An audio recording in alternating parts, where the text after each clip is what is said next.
Welcome back to Today Assets Report, the channel where we cut through the noise, follow the data, and give you the analysis that actually matters. I'm glad you're here today, because what we're about to break down is not your typical crypto price update. This is something much bigger. This is about the quiet, methodical, almost invisible transformation of the global financial system, and the company sitting right at the center of it. Because Ripple's CTO David Schwartz just said something that should stop every serious investor in their tracks. He didn't talk about price targets. He didn't hype a bull run. He said the technology is ready, the banks are tested, the compliance work is done, and the timeline has shifted from years to months. Months. Let that land for a second. Not a vague someday, not a hopeful projection. A man who built the architecture of the XRP Ledger looked at the world and said months. And if you understand what that actually means structurally, legally, and institutionally, then you understand why today's video might be one of the most important things you watch this year. Let's start with something most people are completely missing right now, and that's the macro environment. Interest rates are falling, central banks are under political pressure, the Federal Reserve's internal rules are shifting. Most casual crypto investors hear rates going down and they think, great, risk on assets go up, everything pumps. And yes, there's some truth to that in the short term. But the deeper story, the one that changes the entire competitive landscape, is what falling interest rates do to the business models of Ripple's biggest rivals. And when you look at that picture clearly, you start to realize that the financial conditions of 2026 aren't just good for Ripple. They are structurally dangerous for the companies trying to compete with it. The macro shift that most people are treating as a background headline is actually the trigger that accelerates everything Ripple has been building toward. So before we even get to David Schwartz's timeline, we need to understand the battlefield, because the terrain just changed dramatically, and Ripple is the only player that was built for exactly this moment. Let's talk about Circle, the company behind USDC, one of the most widely used stablecoins in the world. On the surface, Circle looks like a thriving fintech giant. But when you pull back the curtain and look at where their revenue actually comes from, a very uncomfortable picture emerges. A massive portion of Circle's income is not generated by technology. It's not generated by innovation. It comes from parking customer funds into U.S. treasuries and collecting the yield. That's it. They hold your dollars, they put them in government bonds, and they pocket the interest. When interest rates are high, that's a wildly profitable business. But when interest rates fall, and they are falling right now, that revenue doesn't just dip a little. It can collapse by 80 to 90%. That is not an exaggeration. That is the math. And this is exactly why Circle rushed toward an IPO before this rate environment fully played out. Whether you see that as smart timing or a quiet exit for insiders, the point is this. Their business model has a serious structural vulnerability, and the clock on that vulnerability is now ticking loudly. Now contrast that with how Ripple is built, because the difference is not just significant, it's night and day. Ripple is not a yield-dependent company. They have never built their business around collecting interest on parked assets. Instead, they have spent over a decade constructing an integrated infrastructure stack that includes custody services, on-demand liquidity tools, cross-border settlement systems, and a multi-asset treasury engine. These are not features you bolt on in a year. These are capabilities that take years of regulatory navigation, technical development, and institutional relationship building to create. And here's the critical point. In a low interest rate environment, all of that work becomes exponentially more valuable. Why? Because when banks can no longer rely on easy treasury yields to pad their margins, they are forced to compete on efficiency. They need to cut costs, free up trapped capital, and find ways to settle transactions in seconds rather than days. And that is precisely the problem that Ripple has already solved. The timing here is not an accident. It is a decade of preparation meeting the perfect macroeconomic moment. This is where David Schwartz's concept of the invisible rail becomes so powerful. For years, the conversation around XRP and Ripple was dominated by speculation, court cases, price movements, and retail enthusiasm. And while all of that was happening, Ripple was quietly, methodically doing something far more consequential. They were making blockchain boring. They were stripping away the complexity, the jargon, the friction, all the things that make regular people and institutional compliance officers deeply uncomfortable. And they were packaging the technology into something that looks and feels like normal banking infrastructure.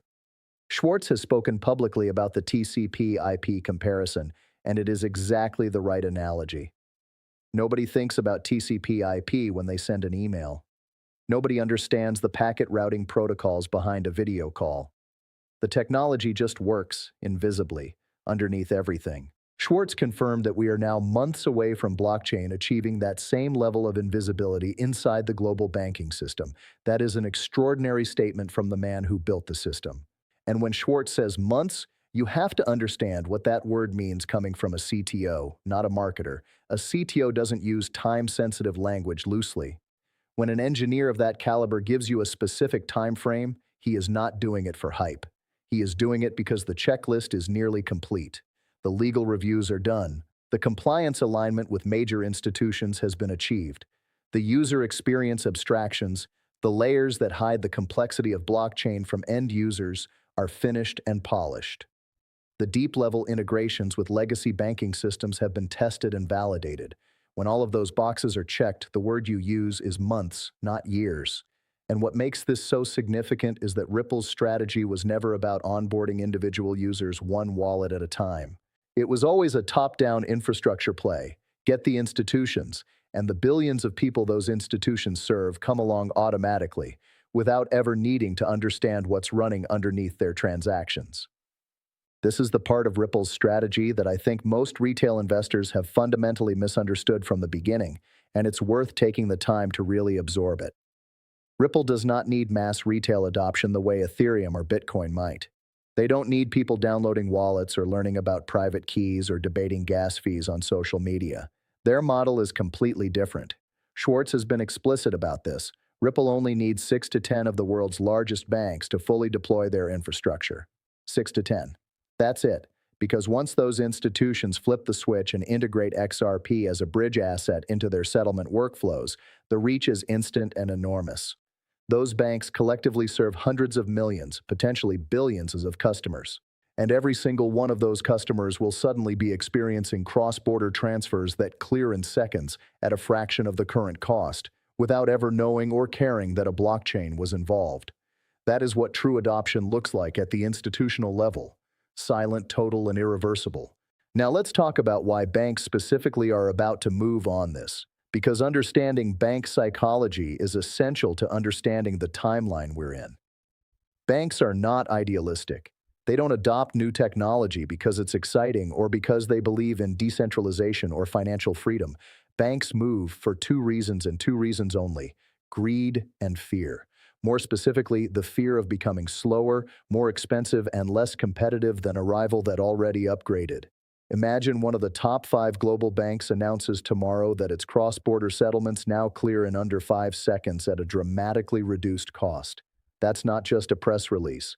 That is a competitive weapon pointed directly at every other bank in the global system. Suddenly, every institution connected to that bank has exactly 2 choices: integrate into the same rails or start losing market share. It doesn't matter how resistant they were to blockchain before. It doesn't matter how many internal memos said, "not yet." When a competitor turns efficiency into a weapon, the rest of the market follows. That is the cascade Ripple has been engineering for years. And there's another layer here that doesn't get enough attention: the failure of private blockchains. For years, banks tried to solve the cross-border problem themselves. JP Morgan, Swift, various consortiums, they all experimented with private permissioned blockchain networks. And they all ran into the same fundamental wall. Private systems are islands. They don't communicate with each other. You'd solve the internal settlement problem but still face the same friction at every external junction. XRP and the XRP Ledger provide something that no private chain can offer: a neutral, open settlement layer that doesn't belong to any single institution, that doesn't require trust between competitors, and that connects fragmented systems, currencies, and jurisdictions without asking anyone to surrender control of their own infrastructure. That neutrality is not a weakness. It is the entire value proposition. Banks don't want to use JP Morgan's chain. They will use a neutral bridge, and Ripple built that bridge before anyone else realized it was the right approach. Let's also address the stickiness factor, because this is something that long-term investors need to internalize. In consumer tech, switching costs are relatively low. You can move from one app to another in minutes. But in banking infrastructure, switching costs are massive, almost prohibitive. Once a bank integrates XRP into its core settlement workflow, once the compliance documentation is filed, the technical integration is tested, the audits are complete, and the operational staff is trained, ripping that system out is not a casual decision.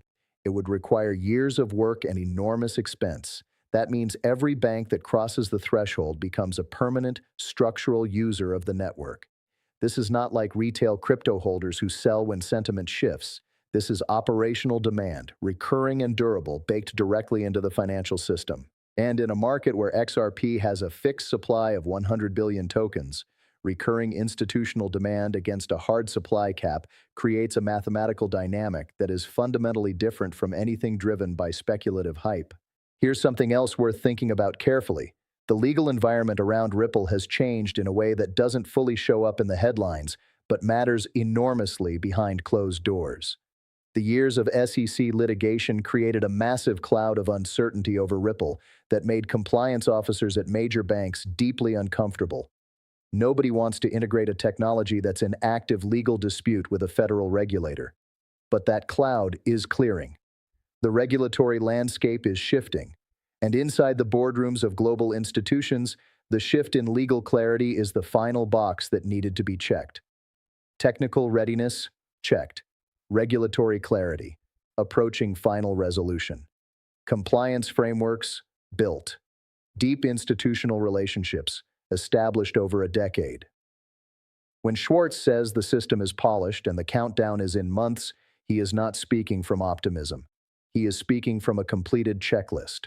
And the institutions that have been watching from the sidelines, waiting for that final legal clarity, now have very little reason left to wait. Think for a moment about what this means for the broader narrative around XRP.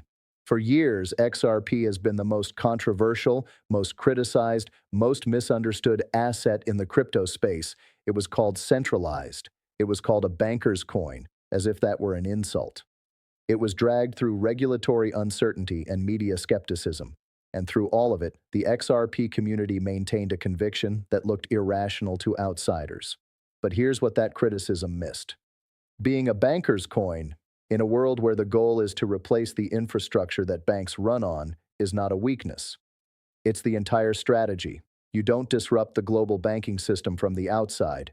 You go in through the front door, sit down at the table, and become the infrastructure they can't function without. That's what Ripple has been doing. Quietly, patiently, and with extraordinary precision. And the critics who spent years calling it irrelevant missed the entire game being played. Let's zoom out even further, because the full picture here is genuinely historic. We are talking about the possibility of a single technology layer becoming the invisible backbone of global cross-border finance. The SWIFT system, which currently handles the majority of international bank messaging, is decades old. It is slow, expensive, and opaque. Trillions of dollars move through it every single day, and every one of those transactions takes hours or days to settle, with fees extracted at multiple points along the way. Ripple's infrastructure can settle those same transactions in under 5 seconds, not 2 days, not 2 hours, 5 seconds. And the cost comparison is not marginal, it is transformational. For the banks operating on razor-thin margins in a falling rate environment, that difference is not optional, it is existential. The institution that doesn't upgrade doesn't just miss an opportunity, it bleeds market share to every competitor that did. This is not a niche improvement. This is a generational infrastructure upgrade.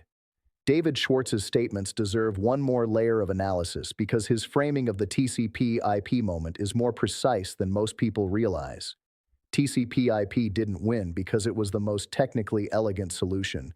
It won because it became the standard before the world fully understood what standards even meant. Once enough systems built on top of it, the network effect became unstoppable. Alternatives existed. Better alternatives may have existed, but the installed base won. Ripple is engineering the same dynamic in financial infrastructure, not by being the loudest or the most hyped, but by becoming embedded in enough systems that migration becomes unthinkable. And the window to establish that installed base and that critical early period where the foundation is still being laid is precisely where we are right now. Months from the flip. Months from the moment where the architecture transitions from being a product that institutions consider to being a utility that the system depends on. So where does that leave you as someone watching this right now? Here is the honest, calm, analytical answer. If you have been waiting for a loud announcement, a massive price event, or a mainstream news cycle to confirm that Ripple has won, you may be waiting for something that never comes in the form you expect. True infrastructure victories are quiet. The internet didn't announce itself with fireworks. It just became the thing underneath everything else, and by the time most people noticed, the transition was already complete. Ripple's CTO just told you in plain language that the transition is months away from that point of no return. The plumbing is finished, the switch is loaded, the institutional relationships are in place, the macro environment is forcing the bank's hands, and the legal clarity is almost complete. At Today Assets Report, we don't tell you what to do with your money. What we do is show you where the architecture of the future is being built and give you the information to make your own rational decision. The question you need to answer for yourself is simple. Are you watching the old system hold on, or are you watching the new one quietly take over? Stay patient, stay rational, and we'll see you in the next one.